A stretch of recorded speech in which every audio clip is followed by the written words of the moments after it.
Cleveland, Ohio, 1930s. The Great Depression grips America, poverty, despair, and a city on edge. Amid the chaos, a killer stalks the shadows, leaving behind a trail of mutilated bodies, victims chopped apart, identities erased, dumped like trash. Known as the Cleveland Torso Murderer or the Mad Butcher of Kingsbury Run, he terrorized the city for years and vanished. Welcome to Lost Enigma Hub, where we uncover the dark corners of America's unsolved mysteries. Today we're stepping into a forgotten nightmare, a serial killer who baffled police, defied capture, and left a legacy of fear. This is the story of the Cleveland Torso Murders, America's forgotten killer. Let's dig in. September 23, 1935. Two boys stumble across a grim scene in Kingsbury Run, a ravine of shantytowns and rail yards on Cleveland's east side.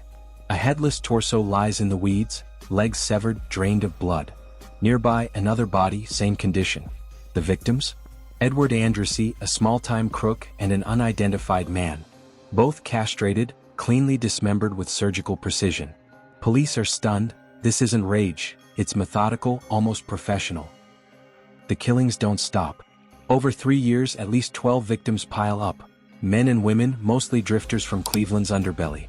Heads missing, limbs detached, some chemically treated to erase fingerprints.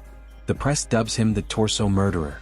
Bodies turn up in ditches, rivers, even under bridges. Public panic explodes.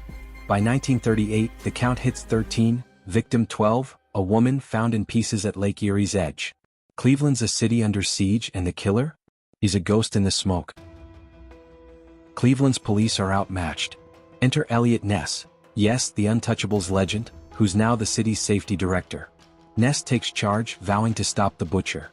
Raids sweep Kingsbury Run slums, hundreds of vagrants questioned, shacks burned to flush him out. But the killer slips through. Clues are scarce, no witnesses, just bodies. Forensic experts note the cuts, sharp, deliberate like a surgeon or a butcher. Was he a doctor? A slaughterhouse worker? The precision haunts investigators. Suspects emerge. Frank Dolezal, a drunk with a violent streak, arrested in 1939, confesses then recants. He dies in custody, suicide or silenced. Suspicion falls on Dr. Francis Sweeney, a troubled surgeon with a breakdown history. Ness interrogates him secretly, runs polygraphs. Sweeney fails but walks free. No hard evidence. By August 1938, Ness orders a drastic move, torching Kingsbury Run's shantytowns to starve the killer out. The murders slow, or do they? Some say he moved on, others whisper he was caught quietly. Ness never talks, his silence fuels the mystery. By 1940, the killings fade, at least officially. 13 confirmed victims, maybe 20 if you count earlier cases tied to the same MO. The Torso Murderer vanishes as Cleveland rebuilds, the Depression lifts, and World War II takes over headlines. But the scars linger. Ness's career falters. Some blame his failure here. The victims, mostly nameless drifters, slip into obscurity, their stories lost to time. Was it Sweeney hiding in plain sight? Dolezal a scapegoat? Or someone else entirely, laughing from the grave?